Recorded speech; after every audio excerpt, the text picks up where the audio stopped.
O cérebro não distingue entre a dor física e a dor emocional. É o equivalente a estar em abstinência de uma droga, ou ler conversas antigas, ou ver as redes sociais da pessoa. Tu vais-te lembrar mais das memórias boas dessa relação. O cérebro entra em estado de ameaça, uma ferida e um momento profundo do abandono e da rejeição. Ainda não é o momento para fazeres isso, porque ainda é o teu corpo a agir perante o estado de ameaça. Em vez de dizermos fui rejeitada, podemos dizer tu podes sentir saudades de alguém e ainda assim saber que a pessoa não é certa para ti. Começa a falar contigo como gostavas que tivessem falado quando eras criança. Sejam bem-vindos ao Fala Mafalda, um podcast sobre o que pensamos, sentimos e às vezes não conseguimos dizer. O meu nome é Mafalda Gomes e bora lá começar a falar. Alô! Então, 8º episódio, estou muito entusiasmada e este episódio vai ser sobre um tema que eu há uns dias abordei no meu TikTok num formato de um vídeo mais curto. Portanto, foi um vídeo que eu fiz sobre porque é que estar em no contact e passar por uma separação e um desgosto amoroso custa tanto. E como esse vídeo teve alguma atenção, eu decidi dedicar um episódio a este tema e, no fundo, explicar a ciência por trás de um coração partido, porque a verdade é que eu já tinha lido alguns artigos e alguma informação e fui ler e investigar ainda mais agora para preparar este episódio mais completo e descobri coisas muito interessantes e que fazem sentido partilhar, porque se alguém desse lado estiver a passar por uma separação e um desgosto amoroso, eu acho que é interessante saber estes factos porque dá-nos algum conforto no sentido em que não estás maluca, ou seja, a ciência está do teu lado e efetivamente há muitas evidências que mostram que passar por um desgosto amoroso é de facto uma experiência desafiante e uma experiência que pode causar um impacto emocional grande. A verdade é que qualquer pessoa que já tenha passado por um desgosto amoroso e uma separação e o fim de uma relação sabe que não é só na nossa cabeça, ou seja, as noites mal dormidas, a perda de motivação, apetite, de sono, de tudo, há uma explicação para isto, ou seja, todos estes fatores podem fazer-nos sentir que estamos a enlouquecer, mas não estamos e a ciência explica. E portanto, aqui a primeira ideia a refletir, aquilo que mais me apareceu quando eu investiguei sobre este tema, é a questão e a ideia de que o cérebro não distingue entre a dor física e a dor emocional. E se nós pensarmos bem, muitas vezes quando queremos descrever um evento social negativo, seja neste caso uma rejeição e uma separação e um desgosto amoroso, nós tendemos a utilizar uma linguagem que é baseada na experiência da dor física. Por exemplo, ouvir o meu chefe a dizer isto foi como levar um estalo na cara, ou quando ele me disse que queria acabar, foi um murro no estômago. E portanto, há esta linguagem que nós utilizamos e não é por acaso, ou seja, há muitos estudos que evidenciam que o cérebro e os mecanismos cerebrais utilizados para processar a dor física e a dor emocional são os mesmos. Portanto, esta ideia de que o cérebro não faz uma distinção clara entre aquilo que é a dor física e a dor emocional. E de acordo com um estudo conduzido em 2004, é especificamente o córtex cingulado anterior, que é uma região envolvida no aspecto emocional da dor física, que é ativado durante o sofrimento emocional, especificamente após uma rejeição. E portanto, quando estás a passar por uma rejeição, por uma separação, por um desgosto amoroso, é normal ou seja, a experiência de doer o corpo e doer o coração e sentir um desconforto físico faz sentido tendo em conta esta informação, ou seja, reforçando, o cérebro não faz uma distinção clara entre a dor física e a dor emocional. Mas citando e mencionando aqui um estudo ainda mais recente, que é um estudo de 2025, onde 94 jovens adultos, portanto entre os 18 e os 25 anos, foram avaliados através da ressonância magnética e estes jovens estavam a passar por um desgosto amoroso e uma separação. Verificou-se que os participantes que visualizaram fotografias dos seus ex-parceiros apresentaram uma maior ativação no hipocampo e na amígdala, que por sua vez são as regiões cerebrais ativadas por vítimas de agressão física ao visualizarem imagens relacionadas com o trauma. Portanto, isto é de facto real. Quando tu dizes e quando descreves uma sensação quase física da dor, quando estás a passar por uma separação ou por um desgosto amoroso, é real, o teu corpo está a dizer a verdade. Ou seja, dói muito e é um facto, e se nós começarmos a olhar para a dor emocional como olhamos para a dor física, isto pode abrir aqui conversas interessantes sobre a forma como nós também acolhemos pessoas que estão a passar um mau bocado, especificamente quando falamos de desgostos amorosos, porque eu falo por mim, eu lembro-me que quando eu acabei com o meu primeiro namorado, lembro-me perfeitamente do meu pai dizer uma frase que me ficou marcada, que foi: filha, os rapazes são como os autocarros, perdes um, apanhas o próximo. E isto, atenção, adoro o meu pai, nada contra, mas isto foi uma frase que naquele momento eu não queria ouvir. Ou seja, eu sei que vem de um bom fundo e nós conseguimos fazer esse exercício mental de perceber que os nossos amigos e a nossa família querem nos apoiar, se calhar não sabem muito bem como, porque lá está, há uma falta de compreensão daquilo que é a dor emocional. E lá está, esta conversa de perceber que a dor física e a dor emocional para o nosso cérebro são processadas da mesma forma, se calhar começaríamos a ter um bocadinho mais empatia, compreensão e a acolher melhor os sentimentos das pessoas que estão a passar por uma situação emocional desafiante. Porque, ou seja, dizer a uma pessoa que está a passar por um desgosto amoroso e que está neste processo de luto e de dor para se levantar da cama porque bora, siga, a vida continua, esta pessoa não diria o mesmo a uma pessoa que acabou de ser atropelada. E lá está, tem a ver com o aspecto da dor e como é que o cérebro processa a dor, e neste caso a dor física e a dor emocional é processada da mesma forma. Já me estou a repetir, portanto vou passar aqui para o próximo tópico e outro facto científico interessante que tem a ver com o facto de passar por esta separação e estar em no contact e perder aqui a ligação e a relação que tínhamos com uma pessoa é o equivalente a estar em abstinência de uma droga. Ou seja, também há vários estudos que fazem este paralelismo entre o amor romântico e a dependência de substâncias, portanto aqui esta comparação, e os estudos pioneiros nesta área de investigação foram de uma médica chamada Dr. Helen Fisher, e basicamente estes estudos revelaram que quando os indivíduos estão na fase inicial do amor romântico, o sistema de recompensa do cérebro, que é o que está associado à dopamina, ativa-se de forma semelhante ao que acontece com a cocaína ou outras substâncias que causam dependência. Esta euforia provocada pela dopamina cria uma forte sensação de prazer e conexão e, por isso, quando a relação termina, o cérebro perde abruptamente a sua principal fonte de dopamina e de recompensa. E o resultado pode ser semelhante a uma crise de abstinência. Ou seja, aqui em palavras um bocadinho mais acessíveis, quando nós estamos a passar por uma separação em que nós, de repente, tínhamos uma vida e uma rotina e toda uma dinâmica com uma pessoa e de um dia para o outro deixamos de ter, nós estávamos habituados a receber dopamina por causa daquela pessoa e agora já não estamos. Ou seja, os níveis de dopamina caem e por isso é que é semelhante a estar em abstinência de uma droga, porque a dopamina caiu abruptamente. A nossa principal fonte naquele momento de dopamina, que é uma hormona associada à felicidade, digamos, cai abruptamente. Portanto, nós estamos em abstinência de dopamina. E por isso é que podemos, lá está, dormir mal, perder o apetite, perder a motivação toda, porque a dopamina também está associada aqui à motivação. Portanto, o sistema de recompensa e a motivação e a dopamina são aqui três conceitos que estão interligados. Podemos até ter desconforto físico, portanto, há aqui uma série de sintomas que são físicos, não é? A perda de sono, a perda de apetite, e que neste caso é muito difícil de explicar a uma pessoa que não está a passar por isto. Mas passa pela questão de estar em abstinência de dopamina. Os sintomas físicos são os sintomas de abstinência, como uma pessoa que está em abstinência de uma droga. Mas a verdade é que cada vez que fores mandar mensagem à pessoa, ou ler conversas antigas, ou ver as redes sociais da pessoa, ou fotografias vossas, tu estás só à procura de um hit de dopamina. Quase como uma pessoa que está a ressacar por uma droga. Mas tal como as drogas, esse alívio que podes sentir, porque a verdade é que podes sentir um alívio quando lês uma mensagem que afinal vês que a pessoa te diz que te ama muito, esse alívio é temporário, porque depois voltas à estaca zero.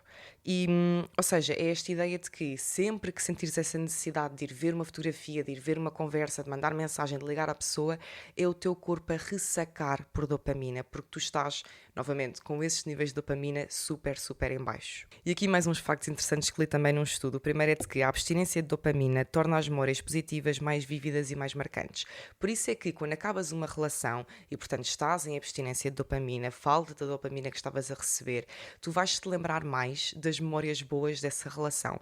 Por muito que a relação tenha acabado mal, por muito que até tenhas sido tu a querer acabar a relação, quando estás em abstinência de dopamina, as memórias positivas são mais vívidas. É disso que te vais lembrar. Quando vais dormir à noite e não consegues dormir porque tens muitos pensamentos sobre a pessoa, vão ser as memórias boas, porque é isto que acontece quando estás em abstinência de dopamina. E outra coisa que acontece também é que esta abstinência de dopamina afeta o discernimento, levando a más escolhas, como, por exemplo, enviar mensagens, drunk texting, ou aparecer em casa da pessoa sem avisar. Portanto, esta abstinência leva-te a tomar más escolhas, porque lá está, tu não estás a agir com base numa pessoa que tem os níveis de dopamina equilibrados. Portanto, estás em abstinência, há aqui uma série de processos que estão a acontecer e isso pode-te levar a ter comportamentos que se calhar não terias se tivesses a dopamina no sítio certo, digamos. Para além disto, olhando aqui um bocadinho para a teoria da vinculação, claro, não podia não mencionar, Quando nós estamos a passar por uma separação, o que acontece de uma forma muito simples é que nós perdemos um vínculo afetivo e, no fundo, o cérebro entra em estado de ameaça. Ou seja, da mesma forma que os bebés precisam de um vínculo afetivo com os pais para sobreviver, este pensamento meio que nos acompanha na vida adulta. Ou seja, quando perdemos um vínculo afetivo, que em tempos significou sobrevivência, o cérebro vai interpretar a perda deste vínculo como uma ameaça e, portanto, vai tentar fazer tudo para nos proteger.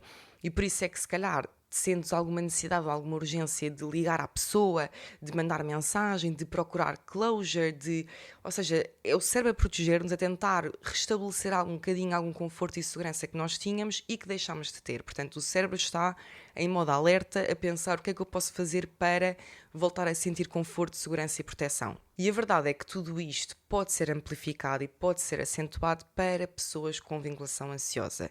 Meu caso. Portanto, pessoas com vinculação ansiosa, aqui o que está subjacente a este estilo de vinculação é uma ferida e um momento profundo do abandono e da rejeição. E neste caso, se estiveres a passar por uma separação e tiveres vinculação ansiosa e tiver sido a pessoa a acabar contigo, isto vai ativar e vai mesmo tocar na tua ferida do medo da rejeição e do abandono. Portanto, estes comportamentos que eu estava a descrever quando se perde um vínculo de tentar saber, tentar procurar o closure, ligar, mandar mensagem, podem ser ainda mais vividos e acentuados e vividos de uma forma mais desregulada por pessoas com vinculação ansiosa, porque tudo o que eles querem, e neste caso, como eu já tenho vindo a mencionar, pessoas com vinculação ansiosa regulam as suas emoções e o seu sistema nervoso através do outro. E neste caso o outro desapareceu, portanto, ficam sozinhas. É muito difícil para uma pessoa com vinculação ansiosa que não está aware dos seus padrões e dos seus traumas e dos seus medos, sentar-se e regular as suas próprias emoções. Portanto, a pessoa com vinculação ansiosa vai viver esta separação de uma forma, atrevo-me a dizer, mais intensa. E eu atrevo-me a dizer porque eu já passei por isso e sei como é que é. Sei como é que é sentir a urgência de é só mais uma conversa, é só mais uma chamada e quem me dera que ele viesse aqui ter e blá. Portanto, esta urgência é uma combinação de fatores que é, estás em falta de dopamina, portanto estás em abstinência e estás a ressacar e ao mesmo tempo o teu corpo acredita que está em perigo porque perdeu aqui uma fonte de conforto, proteção e segurança. Mas pessoas com vinculação ansiosa, aquela pessoa não é o teu cuidador, tu não precisas dela para sobreviver, ok? O teu corpo está a interpretar isso dessa forma, porque em tempos perder um cuidador significou efetivamente um risco para a tua vida. Neste momento já não. E também há aqui uma tendência de pessoas com vinculação ansiosa internalizarem a separação. Neste caso, foi a pessoa a acabar com a outra pessoa com vinculação ansiosa. O ansioso vai tentar fazer de tudo para perceber o que é que eu tenho de errado. Porque há muito esta ideia da pessoa com vinculação ansiosa que tem também aqui uma crença nuclear de que tem algo de errado e que não é suficiente e que não tem valor. E, portanto, terminar uma relação e, neste caso, ser dumped, digamos assim, quase que reforça, não é quase, mas reforça essas mesmas crenças e esses medos mais profundos. E, portanto, o ansioso vai, neste caso, quebrar o no contact, procurar, lá está, a conversa para ter closure, procurar perceber, mas é uma coisa que eu fiz, diz-me que eu sou suficiente, mas diz-me alguma coisa, e isto é tudo muito difícil de gerir para uma pessoa com vinculação ansiosa. Eu que o diga. Claro que eu já tenho outro conhecimento sobre mim atualmente e lembro-me de quando eu passei por separações antes de eu sequer estar consciente dos meus padrões relacionais e foi muito mais desafiante, ou seja, eu achava mesmo deep down que eu tinha algo de errado, que aquela relação tinha acabado porque eu era um problema. E se passas pelo mesmo ou se sentes o mesmo, deixa-me ser eu a dizer-te que tu não és o problema e tu não tens nada de errado. Ok, agora vamos aqui a uns conselhos que ninguém pediu, mas que eu vou dar. Coisas que eu me lembrei, coisas que eu também li, coisas que eu acho que fazem sentido, para tornar este momento de estar em no contact e passar por uma separação um bocadinho mais fáceis. Portanto, ter este conhecimento todo, falo por mim, acho que já ajuda bastante, porque lá está, dá-nos aqui algum conforto e alguma segurança de que nós não estamos malucas e há uma explicação científica por trás de todos estes comportamentos e de tudo aquilo que poderás estar a sentir. Mas aqui uma coisa importante e aqui uma primeira dica é, como eu tenho vindo a dizer, nós estamos, quando passamos por uma separação, em abstinência de dopamina. O que é que temos de fazer então? ir buscar dopamina a outro sítio. E lá está, não é ir buscar a dopamina a mandar mensagem à pessoa, a ir ver as fotografias antigas, ir ver as redes sociais, pôr um story e ver se ele viu o story. Não é isso. Ou seja, ir buscar a dopamina a outro sítio, seja começar a ir ao ginásio, portanto, procurar coisas. O ginásio é um exemplo, e eu falo por mim que eu comecei a ir ao ginásio agora e percebi que para mim é algo que me faz sentir mesmo bem. Mas aqui a ideia do ir buscar dopamina é, de facto, fazer coisas, atividades, tarefas, projetos, o que seja, que te tragam bem-estar, coisas que te façam mesmo sentir bem. Portanto, ir buscar a dopamina ao outro lado. E aqui é muita ideia de que a vida que vais viver agora sem esta pessoa tem que ser igualmente boa ou melhor do que a vida que estavas a viver quando estavas com a pessoa. E não é melhor no sentido de vamos fazer um glow up e vamos todos os fins de semana backups e pôr uma fotografia no Instagram. Ou seja, isso até pode ser se isso for algo que para ti te faz bem mesmo. Não, ou seja, a ideia não pode ser querer mostrar ao outro que estamos bem, porque isso não é algo que nos esteja a fazer bem mesmo. Se nós só estamos a tentar fazer coisas boas para mostrar ao outro que estamos bem, então não é aí que vamos conseguir buscar dopamina, porque tu se calhar vais querer pôr um story muito giro ao espelho e vais ficar a ver se ele viu o teu story. Verdade ou mentira? Eu sei que é verdade porque been there, done that. Não há vergonha nenhuma. A questão é, para nós irmos buscar dopamina, temos mesmo de procurar alguma tarefa, alguma atividade que nos dê essa dopamina, uma coisa que nos faça genuinamente sentir bem. Para mim, é o ginásio, por exemplo. Eu sempre tive uma relação amor-ódio com o ginásio. Houve momentos em que eu ia muito, houve um ano em que eu ia todos os dias, depois deixei de ir e neste momento voltei ao ginásio. Já era algo que eu queria fazer há bastante tempo e sem dúvida que para mim é uma fonte de dopamina. Eu saio do ginásio, eu tomo um banho e penso, uau, a vida é incrível. Pronto, estão a perceber? Ou seja, ir buscar a dopamina, um jantar com amigos, uma ida ao cinema, algo que te faça mesmo sentir bem. Outra dica que eu tenho para dar, e isto pode ser controverso, porque isto vai depender de pessoa para pessoa, mas isto é a minha opinião pessoal e um dia poderei dizer profissional enquanto psicóloga. Enquanto não sou psicóloga, vou só dizer que é uma opinião pessoal e meio profissional enquanto futura psicóloga, que é mesmo manter o no contact, manter a separação. Ou seja, como eu estava a dizer, quando nós estamos em no contact, estamos em abstinência de dopamina. E ir falar com a pessoa, ir mandar uma mensagem, ir ligar, ir ver, ir aparecer no trabalho dele, passar só ali a ver se o vejo, isto é buscar um hit de dopamina e que não vai fazer bem. Porque naquele momento podes sentir-te bem, depois voltas à estaca zero. Portanto, eu sou da opinião de manter o no contact e cortar o contacto totalmente é a melhor opção. E há muito esta ideia, eu acho que isto é mais a nossa geração, de mas eu não quero deixar de seguir porque ele assim vai saber que eu me importo. Who cares? Deixa de seguir. Se para ti for o melhor, deixa de seguir, bloqueia. Bloqueia o número. Tudo o que conseguis fazer para não ver nada daquela pessoa, para não teres qualquer tipo de contacto. Porque repara, se nós estamos a ir recorrer à pessoa que nos magoou para nos dar conforto e segurança, como é que isto pode ser coerente? Como é que estas duas coisas podem ser verdade ao mesmo tempo? Como é que eu estou a procurar conforto, proteção, carinho e aquilo que eu preciso naquele momento da pessoa que não me deu isso inicialmente?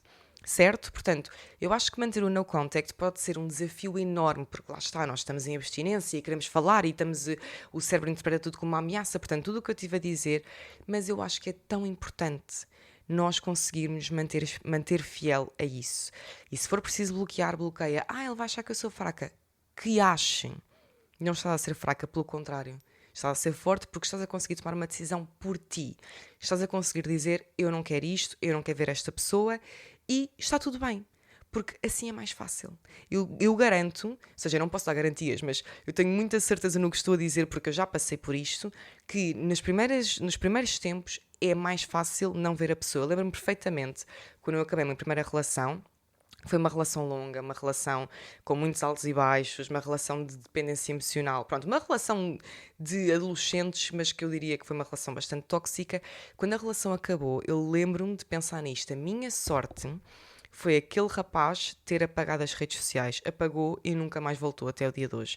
Ele apagou porque eu, antes dele apagar, e nós já tínhamos acabado, eu lembro-me de passar a noite inteira acordada a ver se ele seguia alguém, a ver se o número do a seguir aumentava depois aumentava e era uma rapariga e eu já estava ali a panicar. Portanto, eu agradeço até hoje que ele tenha apagado as redes sociais, porque eu na altura não tinha a coragem, nem a força, nem a motivação para ser eu a bloquear. Mas agora eu espero que tu tenhas, porque de facto é mesmo muito, muito importante. E se estiveres mesmo a pensar a quebrar o no contact, eu vou-te fazer 2 perguntas e quero que escrevas e que, quando estiveres a pensar quebrar o no contact, quero que respondas estas perguntas na tua cabeça. A primeira é, o que é que esperas que aconteça? E a segunda é, estás preparada para lidar com uma realidade em que isso não acontece? Porque a verdade é, muito provavelmente estás à espera de mandar a mensagem e ouvir olha, ainda bem que mandaste mensagem, tinhas saudades tuas e quero voltar e eu amo-te. Mas, porque tu estás à procura de conforto e proteção e de segurança. Pronto, isto é o teu cérebro à procura de restabelecer alguma segurança interna. Mas se isto não acontecer, achas que estás pronta para lidar com uma realidade em que isso não acontece? Em que a pessoa não te responde, ou que a pessoa responde seco, ou se a resposta for não, se não estiveres preparada, então não mandes a mensagem. Ou seja, aqui o lema é, só podes mandar a mensagem, ou só deves, ou faz como quiseres, mas isto é a minha opinião, só deverás mandar a mensagem quando estiveres ok com qualquer que seja o desfecho. Seja a pessoa não responder, seja a pessoa mandar-te dar uma volta, ou seja a pessoa dizer-te, olha, eu de facto tenho saudades tuas e quero voltar a tentar.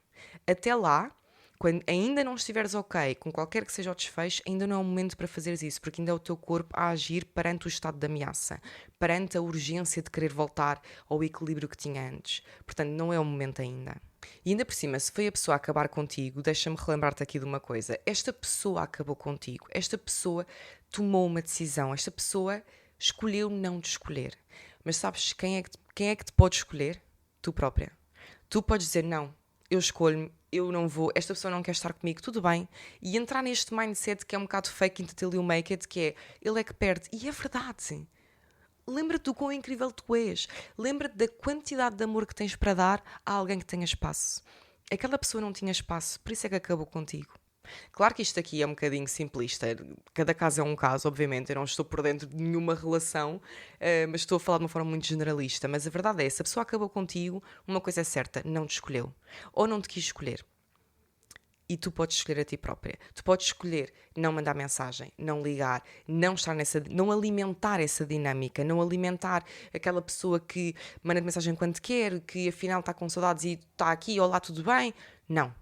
Certo? A não ser que esta pessoa volte com uma postura de olha, eu estive a pensar e reconheço que isto e aquilo falhou do meu lado e eu quero tentar com uma nova postura, isto sim. Agora, oi, como é que andas? Tenho saudades tuas. Para quê?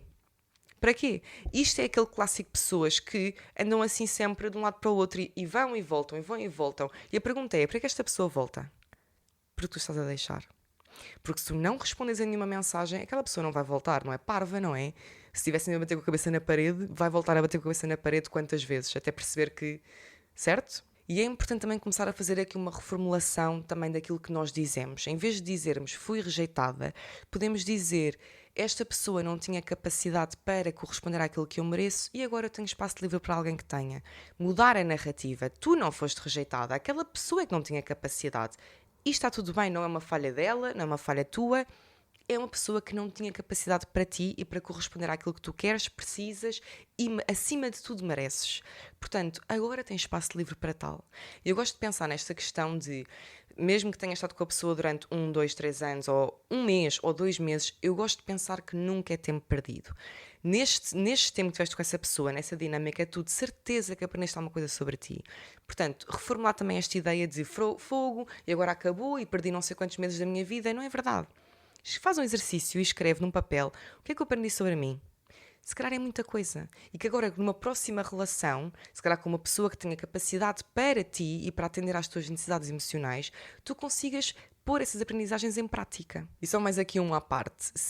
Voltando aqui um bocadinho ao tema do não quebrar o no contact, ainda por cima, se estivermos a falar de uma pessoa evitante.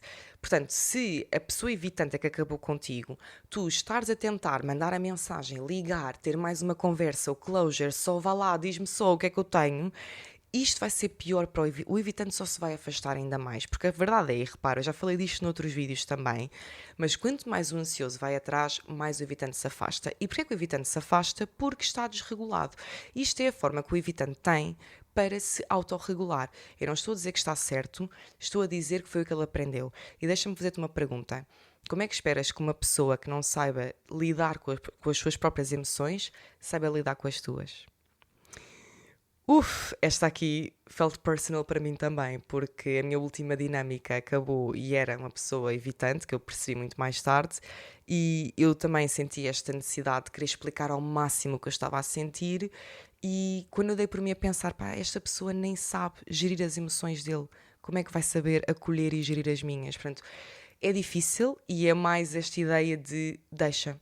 Quando é um evitante, deixa mesmo, porque quando mais fores atrás, pior é. Isso só vai reforçar este ciclo e ele vai só acabar a sair desta dinâmica a pensar: pronto, é isto, eu não posso mesmo contar com ninguém porque este é o resultado. Mais uma dica porque eu acho que também é importante é esta ideia de viver um dia de cada vez e celebrar as pequenas vitórias. E é aqui que nós também podemos ir buscar a dopamina. Reparem, ficar orgulhosa de ti porque conseguiste não ceder à tua ansiedade e não mandar a mensagem.